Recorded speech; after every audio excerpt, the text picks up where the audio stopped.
कामयाबी पाने के लिए 3 चीज़ें ज़रूरी होती है। सही समय, सही तरीका और सही सोच। अपनी सोच को बदलें और अपनी तैयारी में 4 चाँद लगाएँ दोस्तों। आज का video most expected current affair 2022 है, जिसका पार्ट 2 है। पार्ट 1 भी बहुत अच्छे सवाल कराए गए थे, जिसमें से सवाल आपके एग्ज़ाम में दिखेगा ही और यहाँ से भी दिखने की पूरी उम्मीद है। जो लोग भी बीपीएससी की तैयारी कर रहे हैं, एसएससी, सीजीएल की या किसी भी एग्ज़ाम की 2022 के एग्ज़ाम अगर दे रहे हैं तो ज़रूर से ज़रूर देख लें। पूरा वीडियो समझ आ जाए तो लाइक करते हुए चलना है और चैनल को सब्सक्राइब कर सकते हैं अगर आपको कुछ फ़ायदा मिले तो। ठीक है, आइए देखें। पहला सवाल, अच्छे अच्छे सवाल लिए गए हैं दोस्तों, सारे ही मोस्ट इम्पोर्टेंट सवाल हैं। 2022 के कोई भी एग्ज़ाम हो, आपको इनको जानना ज़रूरी ही है। ठीक है, आइए देखें पहला सवाल। हाल ही में भारत के नियंत्रक एवं महालेखा परीक्षक को किस संगठन के एक्सटर्नल ऑडिटर के तौर पर नियुक्त किया गया है? बताइए कितना अच्छा सवाल है। भारत के नियंत्रक और महालेखा परीक्षक कौन हैं?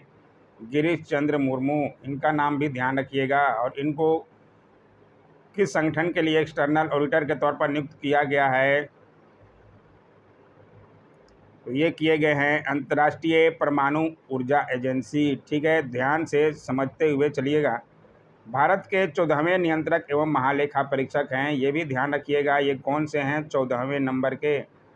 ठीक है, सीएजी गिरीश चंद्र मुर्मू को वियना में है अंतर्राष्ट्रीय परमाणु ऊर्जा एजेंसी, उसके आम सम्मेलन में अगले बाहरी लेखा परीक्षक के रूप में चुना गया है। ये ज़रूर ध्यान रखिएगा। बाकी आप नोट करते हुए चलिएगा सारी बातों को। One sun one word one grid की अवधारणा का जुड़ाव किस देश से है? इस सवाल में बहुत बच्चे कंफ्यूज हैं। मैंने कम्युनिटी गाइडलाइन में भी सवाल पूछा था, बहुत बच्चों ने इंडिया पर ही टिक मारा था। मैं बताया गया है कि मोदी जी ने भी इसका समर्थन किया था और मोदी जी ने भी COP26 में भी इसको लेकर आवाज़ उठाई थी। लेकिन ये अवधारणा का जुड़ाव जो है ब्रिटेन से है, यूनाइटेड किंगडम से। तो ध्यान से समझते हुए चलिएगा और आपका आंसर ब्रिटेन पे जाना चाहिए। ठीक है, पूरी बातों को समझ लीजिए। One sun one word one grid की अवधारणा को ब्रिटेन ने ग्रीन ग्रिड के रूप में तैयार किया है। यह अवधारणा द सन नेवर सेट यानी कि सूरज कभी अस्त नहीं होता पर आधारित है। इस अवधारणा का मुख्य उद्देश्य है दुनिया भर में सौर ऊर्जा की आपूर्ति करने वाला एक ट्रांसनेशनल इलेक्ट्रिसिटी ग्रिड विकसित करना। ठीक है, इसे विश्व बैंक की सहायता से किया जा रहा है। तो ज़रूर ध्यान रखिएगा और अच्छा लगे तो like, share, comment and subscribe जरूर कीजिएगा दोस्तों। आइए देखें अगला सवाल। आकाश प्राइम मिसाइल के संबंध में निम्नलिखित में से कौन सा कथन सत्य है? आकाश प्राइम मिसाइल यह ज़मीन से हवा में मार करने वाली मिसाइल है। सही बात है। हाल ही में डीआरडीओ द्वारा इसका सफल उड़ान परीक्षण किया गया। ये भी सही है, यानी कि 1 और 2 दोनों सही है, इसलिए आंसर आपका सी जाएगा। ठीक है, बातों को समझिएगा और तभी सवाल आपका जो है सही होगा। हाल ही में आकाश मिसाइल के एक नए संस्करण आकाश प्राइम का डीआरडीओ द्वारा सफलतापूर्वक उड़ान परीक्षण किया गया। यह ज़मीन से हवा में मार करने वाली मिसाइल है। समझते हुए चलिएगा। अच्छे चैनल को पसंद करने वाले बहुत कम हैं। फालतू बातों को समझने वाले और कॉमेडी दिखाने वाले चैनल को लोग ज़्यादा पसंद करते हैं। समझिए आपके भलाई के लिए कौन आपके सामने खड़ा है। निम्नलिखित में से किस उत्पाद को जीआई टैग मिला हुआ है? बहुत अच्छा सवाल है। तिरुपति लड्डू, गमोसा, शाही लीची और कलनामक चावल में से जीआई टैग इन सबको मिला है। तो आपका आंसर जाना चाहिए उपयुक्त सभी। ठीक है, इन सब का नाम भी ध्यान रखिएगा और कहाँ कहाँ क्या है ये इसको भी देख लीजिए, पूरा नोट कर लीजिएगा। जीआई टैग यानी भौगोलिक संकेतक ऐसा इंडिकेशन है जिसका उपयोग एक निश्चित भौगोलिक क्षेत्र की विशिष्ट वस्तुओं की पहचान के लिए किया जाता है।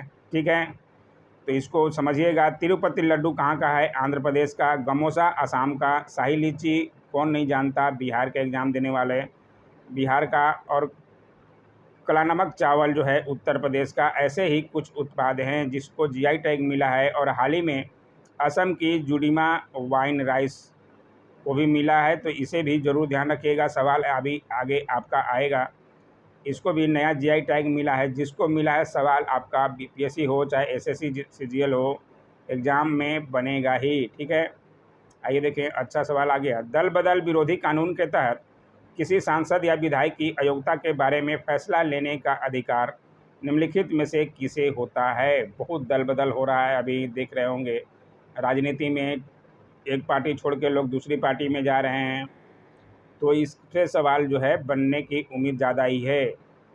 इसका अधिकार जो है विधायिका के पीठासीन अधिकारी को होता है, तो ध्यान से समझते हुए चलिएगा। दल बदल विरोधी कानून के तहत किसी सांसद या विधायक की अयोग्यता के बारे में फैसला लेने का अधिकार विधायिका के पीठासीन अधिकारी के पास होता है। इसका 52वें संविधान संशोधन के जरिए दल बदल कानून बना था 1 मार्च 1985 में, तो इसे भी ध्यान रखिएगा। और इसे 10वीं अनुसूची के रूप में शामिल किया गया था।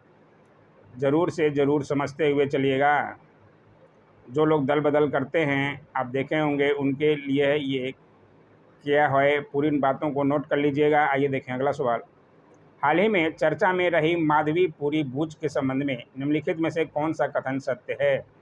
इन्हें सेबी का अगली नई अध्यक्षता नियुक्त किया गया है। सही बात है, यह सेबी की दूसरी महिला अध्यक्षा हैं, नहीं ये पहली ही महिला अध्यक्षा हैं, इसलिए दूसरा लाइन तो गलत है। सेबी के अध्यक्ष की नियुक्ति में वित्तीय क्षेत्र नियामक नियुक्ति खोज समिति के महत्वपूर्ण भूमिका होती है। सही बात है, यानी कि 1 और 3 आपका सही है, इसलिए आंसर आपका बी होगा 1 और 3। ठीक है, पूरी बातों को समझने के लिए यहाँ देख लीजिए, ये पहली चेयरपर्सन है महिला, तो इसे भी समझते हुए चलिएगा। और सेबी की बनी हैं, तो यहाँ से प्रश्न भी बनने की ज़्यादा उम्मीद है माधवीपुरी बूच को। ठीक है, आइए देखें अगला सवाल। आप सारी बातों को नोट कर सकते हैं, पीडीएफ के लिए टेलीग्राम ज्वाइन कर सकते हैं। हाल ही में जुडीमा राइस वाइन को जीआई टैग प्रदान किया गया है। इस वाइन का संबंध किस प्रदेश से है? अभी ऊपर ही बताया था, और अच्छे सवाल हैं। Judima rice wine GI tag दिया गया है, ये जो है असम का है, तो समझिएगा अच्छे से। सभी राज्यों का समझना पड़ेगा, खासकर बिहार का एग्ज़ाम अगर बीपीएससी दे रहे हैं तो बिहार के कौन कौन से सामान को जीआई टैग दिया गया है, इस पे भी जानना ज़रूरी है।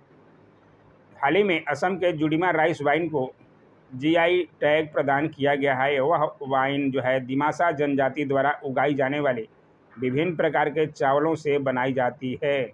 ठीक है, कुछ समय पूर्व ही मणिपुर की प्रसिद्ध हाथी मिर्च एवं तमंग लोंग नारंगी को भी जीआई टैग से सम्मानित किया गया था, तो इसे भी ध्यान रखते हुए चलिएगा। आइए देखें, भारत से किसने करतारपुर गरियाले यानी कि कॉरिडोर का उद्घाटन किया और सिख धर्म के संस्थापक गुरु नानक देव के अंतिम विश्राम स्थल के लिए तीर्थयात्रियों के पहले जत्थे को झंडी दिखाकर रवाना किया? ये किया है नरेंद्र मोदी जी ने, तो इसे भी ध्यान रखिएगा। भारत के प्रधानमंत्री नरेंद्र मोदी जी।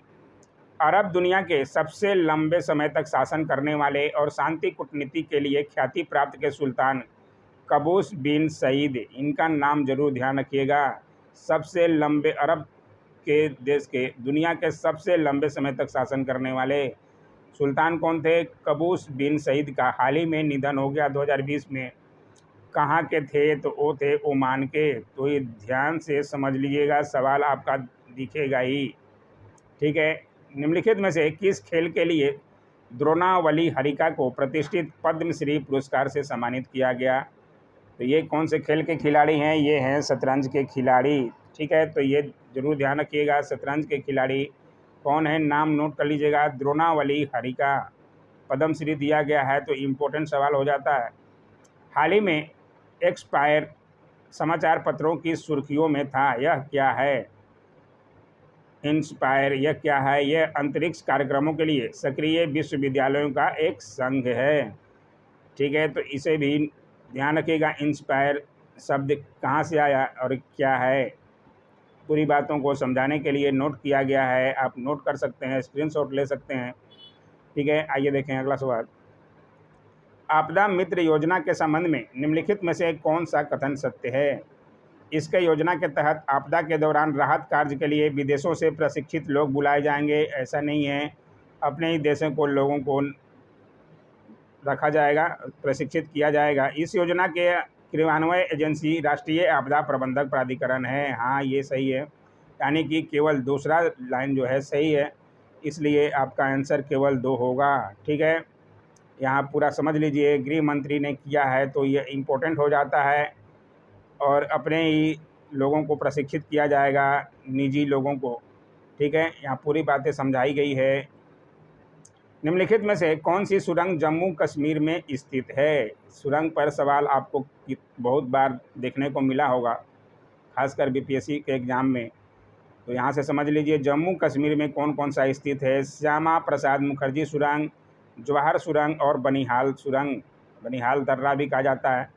तो ये सारे सुरंग जो हैं जम्मू कश्मीर में स्थित हैं, जबकि अटल सुरंग जो है हिमाचल में स्थित है। तो आपका 1, 2, 3 सही हो जाएगा। ठीक है, तो 1, 2, 3 ए में ध्यान से समझ लीजिए और पूरी बातों को समझने के लिए आपका पूरा बनाया गया है, आप स्क्रीनशॉट ले सकते हैं। और श्यामा प्रसाद मुखर्जी सुरंग को चेनानी नासरी सुरंग के नाम से भी जाना जाता है। यह भारत की सबसे लंबी राजमार्ग सुरंग है, जिसकी लंबाई 9 किलोमीटर है। तो ये इम्पोर्टेंट हो जाता है। और दूसरा है बनिहाल, ठीक है, उसकी लंबाई भी 8.5 किलोमीटर है। तो इसे भी ध्यान रखिएगा और नोट करते हुए चलिएगा, आपके एग्ज़ाम के लिए बहुत फ़ायदेमंद होगा दोस्तों। भारत ने हाल ही में किस देश के लिए लघु सैटेलाइट के संयुक्त विकास के लिए समझौता किया है? बहुत ही इम्पोर्टेंट सवाल है, वीवीआई सवाल है और इसे ज़रूर ध्यान रखिएगा, क्योंकि अपने पड़ोसी देश का लिए किया गया है। ये कौन है? भूटान। ठीक है, भूटान के लिए किया गया है, तो इम्पोर्टेंट हो जाता है आपका, ये नोट कर लीजिएगा। 24 सितंबर 2021 को भारत के स्पेस एजेंसी इसरो ने किया है भूटान के साथ, भूटान के लिए लघु सैटेलाइट के संयुक्त विकास के लिए समझौता। ठीक है, पूरी बातों को आप नोट कर सकते हैं। लाइक, शेयर, कमेंट और सब्सक्राइब ज़रूर करें, आप ही के लिए फ़ायदेमंद होगा दोस्तों। वर्ष 2023 के लिए यूनेस्को का वर्ल्ड बुक कैपिटल यानी कि विश्व पुस्तक राजधानी किसे घोषित किया गया है? ये भी अच्छा सवाल है और ये किया गया है अक्रा, घाना। ठीक है, घाना के अक्रा शहर में। पूरी बातों को देख लीजिए। हाल ही में यूनेस्को ने घाना के अक्रा को 2023 के लिए विश्व पुस्तक राजधानी के रूप में मनोनीत किया है। इससे पहले यूनेस्को ने जॉर्जिया की राजधानी तिबिलिसी को वर्ष 2021 के लिए मनोनीत किया था। विश्व पुस्तक दिवस 23 अप्रैल को मनाया जाता है, इसे भी ध्यान रखिएगा। और 2022 में कहाँ था? मेक्सिको के गुआडालाजरा में। ठीक है, इसे भी ध्यान रखिएगा। 2022, 2021 और 2023 तीनों का समझना होगा। सवाल कहाँ से बनेगा कोई नहीं जानता। आयुष्मान भारत प्रधानमंत्री जन आरोग्य योजना के संबंध में निम्नलिखित में से कौन सा कथन सत्य है? बहुत नाम सुने होंगे आयुष्मान भारत योजना, प्रधानमंत्री की जन आरोग्य योजना के बारे में। इसके अंतर्गत प्राथमिक एवं द्वितीय स्तर के इलाज के लिए हर परिवार को हर साल 5 लाख रुपए तक का बीमा दिया जाता है। नहीं, द्वितीय और तृतीय स्तर के इलाज के लिए दिया जाता है। तो इसमें प्राथमिक दिया है, तो पहला तो आपका गलत हो गया। यही तो समझना है एग्ज़ाम में, यही कंफ्यूज करता है आपको, स्टूडेंटों को।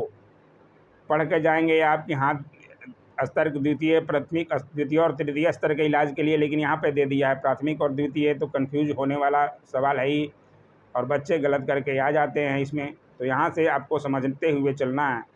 इसके क्रियान्वयन के लिए राष्ट्रीय स्वास्थ्य प्राधिकरण को नोडल एजेंसी बनाया गया है। सही है, तो इसमें आंसर आपका केवल 2 सही हो जाएगा। ठीक है, थोड़ी सा आप मिस्टेक कीजिएगा पढ़ने में, जल्दबाजी कीजिएगा तो आपका आंसर गलत हो ही जाएगा। ठीक है, ये देखिए पूरी बातों को समझिए। कब शुरू किया गया था? 23 सितंबर 2018 को आयुष्मान भारत प्रधानमंत्री जन आरोग्य योजना। ठीक है, ये देखिए द्वितीय और तृतीय का स्तर के इलाज के लिए हर परिवार को हर साल 5 लाख रुपये तक का बीमा दिया जाएगा। तो समझते हुए चलिएगा, तो आंसर जो है गलत नहीं होगा। और ज़्यादा जल्दबाजी दिखाइएगा एग्ज़ाम हॉल में तो क्या होगा आप नतीजा जानते हैं। निम्नलिखित में से किस संस्थान ने हाल ही में सोलर डीसी कुकिंग तकनीक का विकास किया है?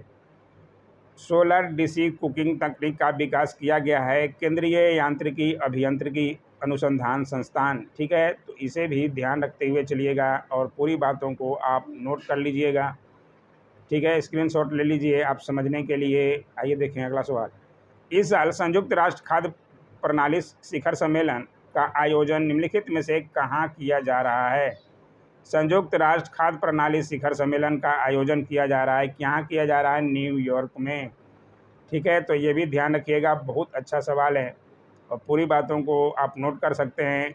क्यों किया जा रहा है? क्योंकि 2023 तक हासिल करना है कार्रवाई दशक के एक भाग के रूप में सतत विकास लक्ष्यों के लिए। पूरी बात को आप स्क्रीनशॉट ले लीजिए। हाल ही में विष्णु ओनिक्स समाचार पत्रों की सुर्खियों में था, यह क्या है? इस तरह के सवाल आपको ज़्यादा बीपीएससी में, चाहे एसएससी एग्ज़ाम कोई भी हो, पूछा ही जाता है। तो ये किस लिए सुर्खियों में था समाचार में? क्योंकि उदबिलाव की एक पूर्व अज्ञात प्रजाति का जीवाश्म का पता चला था। तो ये था ये, इसलिए ध्यान रखिएगा, ठीक है। आइए देखें आज का आखिरी सवाल। समुद्र शक्ति के संबंध में निम्नलिखित में से कौन सा कथन सत्य है? ये भी अच्छा सवाल है और ये भारत और इंडोनेशिया की नौसेनाओं के बीच एक द्विपक्षीय अभ्यास है। हाँ, सही बात है। हाल ही में इसका तीसरा संस्करण पाक जल डमरू मध्य के इलाके में संपन्न हुआ। नहीं, पाक जल डमरू नहीं, दूसरे में हुआ था। केवल इसमें एक सही है, तो आंसर आपका हो जाएगा केवल एक, यानी कि ए, ठीक। पूरी बातों को समझने के लिए देख लीजिए। ये तीसरा संस्करण जरूर था, लेकिन सूडा जल डमरू मध्य के इलाके में संपन्न हुआ। तो ध्यान से रखिए, समझिएगा। पाक जल डमरू दिया हुआ थोड़ा सा मिस्टेक कर देता है एग्जामों में बच्चों को कंफ्यूज करने के लिए। तो आपको कंफ्यूज नहीं होना है। अगर आप देखिएगा, समझिएगा वीडियो, तो आपको कंफ्यूज होने की ज़रूरत नहीं है दोस्तों। और ये भारत और इंडोनेशिया की नौसेनाओं के बीच एक द्विपक्षीय अभ्यास है, ठीक है। पूरी बातों को समझ लीजिए, नोट कर लीजिए। कैसा लगा वीडियो ज़रूर कमेंट किया कीजिए। ऐसी तरह के वीडियो पाने के लिए चैनल को सब्सक्राइब तो करना ही है दोस्तों। Don't forget to like, share, comment and subscribe my YouTube channel. Thanks for watching my YouTube channel.